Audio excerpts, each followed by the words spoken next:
और अब खबरों को जानेंगे विस्तार से। मुख्यमंत्री योगी आदित्यनाथ ने उत्तर प्रदेश लोक सेवा आयोग की ओर से विभिन्न पदों पर चयनित 496 अभ्यर्थियों को नियुक्ति पत्र दिए और इस मौके पर सीएम योगी ने कार्मिक विभाग की ओर से विकसित कराए गए ई अधियाचन पोर्टल का भी शुभारंभ किया।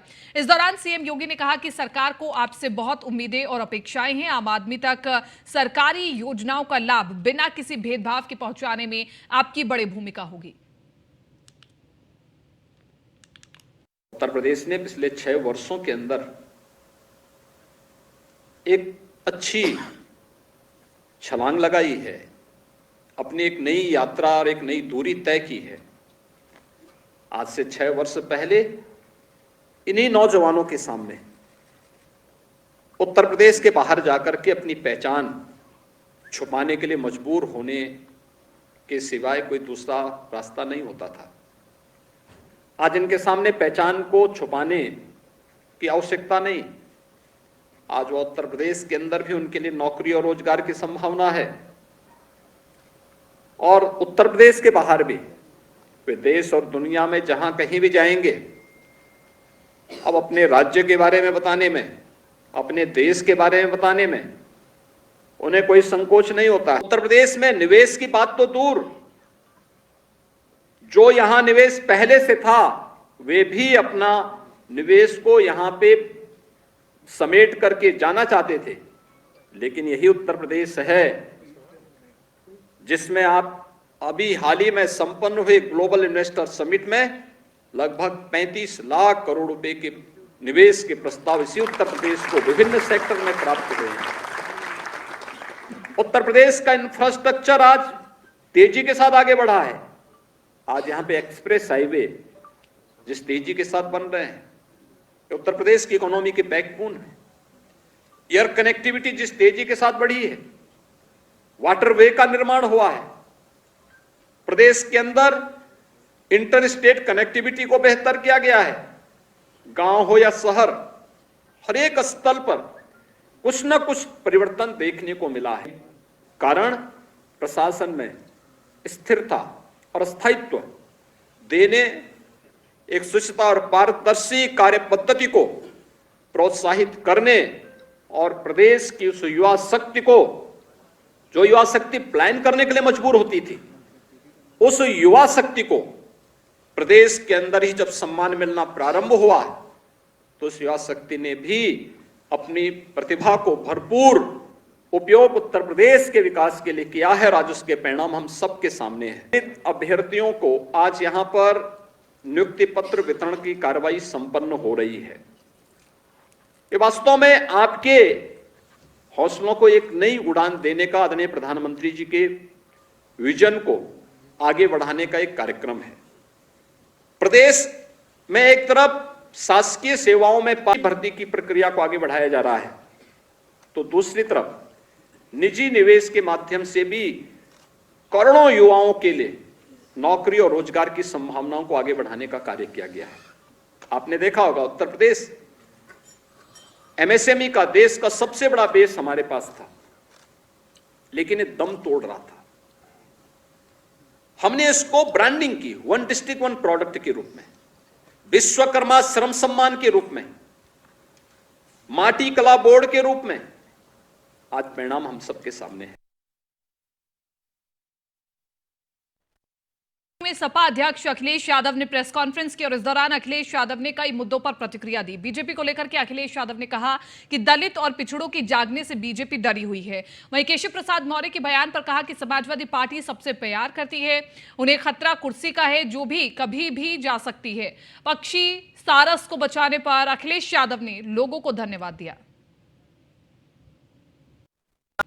मुरादाबाद पहुंचे उप मुख्यमंत्री केशव प्रसाद मौर्य ने प्रेस कॉन्फ्रेंस कर बड़ा बयान दिया। उन्होंने कहा कि पहले भारतीय जनता पार्टी का कार्यकर्ता हूं, बाद में उप मुख्यमंत्री हूं, और साथ ही यह भी कहा कि मैंने मुरादाबाद में हुए सीए हत्याकांड में पुलिस को निर्देश दिए हैं, जो असली अपराधी है उनको जल्द से जल्द खोज निकाला जाएगा। 2024 के लोकसभा चुनाव में हम 80 में से 80 सीटें जीतेंगे। भारतीय जनता पार्टी का कार्यकर्ता पहले हूं, उप मुख्यमंत्री बाद में हूं। समाजवादी पार्टी के मुखिया श्री अखिलेश यादव जी लगातार अहंकारपूर्ण बयान देते रहते हैं और मैं जब भी हमारा जो वैचारिक दृष्टि से, राजनीतिक दृष्टि से विरोधी दल का भी नेता होता है तो उसके प्रति आदर सूचक शब्दों का प्रयोग करते हैं, लेकिन श्री अखिलेश यादव जी की आदत है अपमानजनक शब्दों का प्रयोग करना। और पिछड़ा वर्ग का मतलब वो सैफई परिवार को पिछड़ा वर्ग मानते हैं, बाकी किसी को पिछड़े वर्ग का नहीं मानते हैं। इसलिए वह जो गलत शब्दों का प्रयोग लगातार करते हैं और जो जहर उगलने का काम करते हैं, वह आप सब आपके चैनलों ने सब देखा है। उसके क्रम में जो सवाल था उसका मैंने जवाब दिया है कि उनका बस चले तो मुझे वह ऐसे सभी स्थानों पर से हटा दे, चूँकि सपा समाप्तवादी पार्टी बन। बलिया पहुंचे कैबिनेट मंत्री संजय निषाद ने सरकार के ठोको नीति पर बड़ा सवाल उठाया और कहा कि अपराधियों का इनकाउंटर करना ठीक नहीं, अपराधी को सजा अदालत देगी, अपराधी जैसा होगा वैसी सजा अदालत देगी। पकड़ा गया जिसका उसमें जितना बड़ा अपराधी हो उतनी बड़ी सजा दी जाए। मतलब उन लोग का इनकाउंटर तो होना चाहिए आपके हिसाब से? नहीं, अपराधी को इनकाउंटर नहीं होता, वो तो गलत है ये इनकाउंटर प्रोसेस जो कहते हैं। आज के दिन में न्यायालय बनी है सजा देने की। अगर अपराधी किसी के ऊपर हमला करता तो उसके हमले बचाव में तो कोई भी कुछ कर सकता है। इनकाउंटर उचित नहीं है। इनकाउंटर भी जो भी आज के दिन में भारत के संविधान और कानून के मुताबिक है वो होना चाहिए, उस पर हमारी सरकार काम करती है। मैं कहता हूँ कि जितना खतरा निश्चित रूप से नेता को खतरा रहता है, जब जहाँ जिसके खिलाफ बोलता है, जिनके खिलाफ चलता है, जिनके खिलाफ से वोट से खतरा से दूर करता है, तो निश्चित रूप से उसे खतरा। मेरठ में नवरात्रि और रमजान को लेकर पुलिस पूरी तरह से अलर्ट है और इसी को लेकर के एसएसपी रोहित सिंह साजवान से न्यूज़ 1 इंडिया ने खास बातचीत की, आपको दिखाते हैं। नवरात्रि का पर्व चल रहा है, उसी के साथ कल से रमजान का भी पर्व है, उसको लेकर के पुलिस व्यवस्थाएं किस तरह से हैं मेरठ के अंदर सर, मिश्रित इलाके में किस तरह से पुलिस फोर्स तैनात की गई है, और साथ ही अगर रमजान की बात की जाए तो पुलिस व्यवस्था कैसे लगाई गई है? कल से नवरात्र शुरू हो गए थे, साथ ही साथ इसमें कल से मतलब जो आने वाला कल है इसमें रमज़ान का महीना भी शुरू हो रहा है। इसमें अलग अलग समुदायों के वर्गों के लोगों के द्वारा इसमें प्रतिभाग किया जाता है और इसमें कुछ शोभा यात्राएं निकलती हैं, कुछ मेले भी चल रहे हैं और कुछ जगह भंडारे या इस तरह के आयोजन भी सार्वजनिक तौर पर किए जाते हैं। इसमें जहाँ जहाँ ऐसे कार्यक्रम हो रहे हैं वहाँ पे पुलिस का प्रबंधन किया गया है, व्यवस्थापन किया गया है। सर, मिश्रित इलाके में क्या ड्रोन के माध्यम से नज़र रखी जाएगी? जो अति संवेदनशील इलाके हैं, क्या वहाँ पर ड्रोन के माध्यम से पुलिस नज़र रखेगी? हमारे जो संवेदनशील इलाके हैं, मिश्रित आबादी के इलाके हैं, जहाँ पर शोभा यात्राएं भी वहाँ से निकलनी है, तो वहाँ पर भी पूर्व से ही ड्रोन के माध्यम से निगरानी की जाएगी। इसके अलावा वहाँ पे जो हमारे ऐसे इलाके हैं जहाँ पर काफ़ी भीड़भाड़ रहती है, वहाँ पर भी ड्रोन के माध्यम से निगरानी की जाएगी। सर, नवरात्रि में जो देवी मंदिर है वहाँ कितनी पुलिस फोर्स तैनात की गई है? जिले को क्या सेक्टर और जोन में बांट करके पुलिस फोर्स तैनात की गई? हमारे यहाँ लगभग 80 से अधिक मंदिर हैं जहाँ पर सामान्यतः जो नवरात्रे हैं इसमें भीड़भाड़ रहती है, जो श्रद्धालु हैं वो आकर दर्शन करते हैं। नवरात्रि और रमज़ान को लेकर के मेरठ पुलिस सतर्क है, पहले से ही अति संवेदनशील इलाके और मिश्रित इलाके में भारी पुलिस फोर्स तैनात की है। मेरठ से अतुल शर्मा की रिपोर्ट, न्यूज़ 1। देश भर में इस समय चैत्र नवरात्र की धूम है। उत्तर प्रदेश के तमाम प्रदेशों के मठ, मंदिरों और शक्तिपीठों में श्रद्धालुओं का जनसैलाब उमड़ा हुआ है। मां भवानी के द्वार पर उनकी लंबी लंबी कतारें देखी जा रही हैं। चित्रकूट में रामगिरी स्थान पर शिवानी शक्तिपीठ है, जहां भक्तों को तिल रखने की भी जगह नहीं मिल रही है। आपको बता दें कि 51 शक्तिपीठों में एक ऐसे शक्तिपीठ चित्रकूट के रामगिरी स्थान पर शिवानी शक्तिपीठ है, जहां पर लाखों की तादाद में श्रद्धालु आते हैं और माता की पूजा अर्चना कर मन्नत मांगते हैं। ऐसा माना जा रहा है कि माता शिवानी का दाया स्तन यहीं पर गिरा था। लेकिन हम इनको फूलमती माता के नाम से जानते हैं और ये काफ़ी प्रख्यात है। हम नवरात्रि की भीड़ होती है, हम लोग यहाँ आते हैं, पूरी श्रद्धा के साथ पूजा करते हैं और इनकी मान्यता बहुत ज़्यादा है और पूरी श्रद्धालु यहाँ पे दूर दूर से लोग आते हैं। यहाँ पे अगर किसी की आंख बिगड़ी हुई है तो माता जी में नेत्र मान लीजिए, नेत्र आ जाएंगे। किसी भी तरह की दिक्कत परेशानी है, किसी के औल औलाद नहीं है, अगर माता जी से आंचल फैला दिया है, खट दे काम हो जाता। कानपुर देहात पहुंचे सपा नेता शिवपाल यादव ने औद्योगिक इकाई का शुभारंभ किया, जिसके बाद सरकार की कार्यशैली पर सवाल उठाते हुए तंज भी कसा गया। सारस को लेकर क्या कुछ कहा गया, सुनवाते हैं। आरिफ ने उसे पाला, आरिफ को कितना मानता था, वो आरिफ के साथ चलता था, उसकी जान बचाई, इलाज कराया है, तो वो तो देखिए जीव जंतु था। अब उसको भी अलग उसी तरीके से तो पूरे देश में अलगाव पैदा कर रहे हैं भारतीय जनता पार्टी। बीजेपी की देखा, हर वर्ग को बांटना चाहते हैं, हर वर्ग को बांटना चाहते हैं, देश को बांटना चाहते हैं। अखिलेश जी कह रहे हैं, संविधान को नहीं मानते हैं ये लोग। अखिलेश जी कह रहे हैं कि बीजेपी जो भी उनसे मिलने आ रही है, लोग मिलने आ रहे हैं, उनको जेल भेजें। इस पे आप क्या? ये भारतीय जनता पार्टी के लोग रोज देख रहे हो। देखिए, एक सत्ता पक्ष होता है, एक विपक्ष होता है।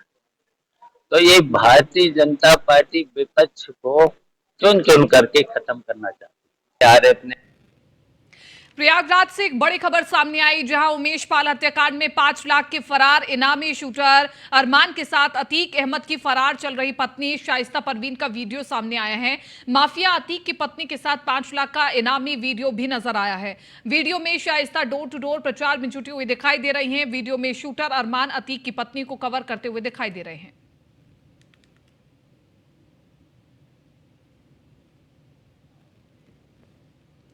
पीलीभीत की एसओजी और सर्विलांस टीम ने खोए हुए 56 मोबाइल बरामद कर उनके मालिकों को सौंपे, जिसके बाद उनके चेहरे खिल उठे। दरअसल पीलीभीत में पिछले 1 साल में सैकड़ों की संख्या में मोबाइल गुमशुदगी की रिपोर्ट दर्ज हुई थी, जिनके मोबाइल अभी तक नहीं मिल पाए हैं। अब पीलीभीत की सर्विलांस सेल और एसओजी टीम ने 56 मोबाइल बरामद किए हैं, जिनकी अनुमानित कीमत लाख के आसपास बताई जा रही है। पीलीभीत की पुलिस लाइन में प्रेस कॉन्फ्रेंस कर एसपी अतुल कुमार शर्मा ने लोगों के मोबाइल उनके सपुर्द किए हैं। इसके बाद लोग काफी खुश नजर आए हैं।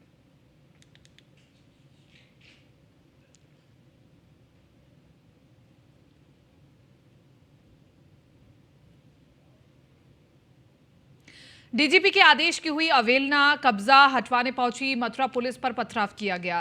थाना बलदेव की पुलिस टीम पर पथराव हुआ आज, और डीजीपी ने आदेश दिया था यूपी पुलिस नहीं हटवाएगी कब्जा।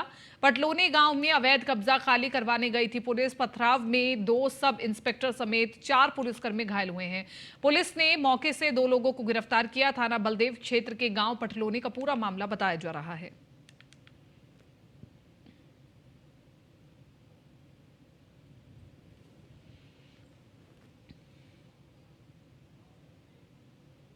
कानपुर शहर के कई क्षेत्रों में वर्षों से लंबित बिजली समस्या को लेकर के विधायक मोहम्मद हसन रूमी ने बिजली कंपनी के एमडी को ज्ञापन सौंपकर समस्याओं को दूर करने की मांग की है। ज्ञापन के माध्यम से बताया गया कि गर्मी की शुरुआत में विद्युत आपूर्ति बार बार बाधित होती है और रात के समय जो छापेमारी की जाती है उस पर रोक लगाई जाए। साथ ही उन्होंने ये भी मांग की है कि नवरात्र व रमजान के त्योहारों को देखते हुए विद्युत व्यवस्था सुचारू रखी जाए।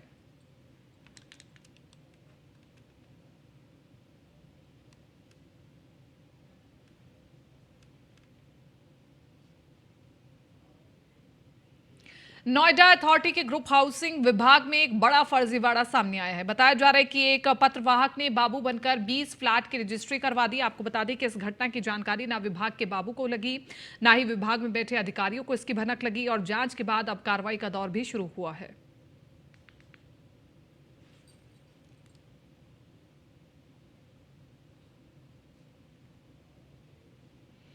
बुलंदशहर से 45 किलोमीटर दूर वर्षों पुरानी मनसा देवी में अक्सर श्रद्धालुओं का तांता लगा रहता है, लेकिन नवरात्र के मौके पर यहां भक्तों का हुजूम देखने लायक होता है।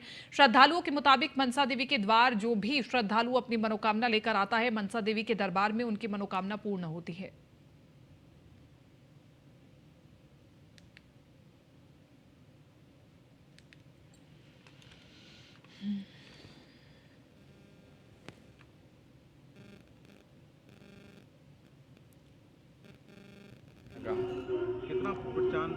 ये आई थिंक एग्जैक्टली तो मेरे को नहीं पता है, बट मेरे तो जन्म से भी पहले से है यहाँ पे।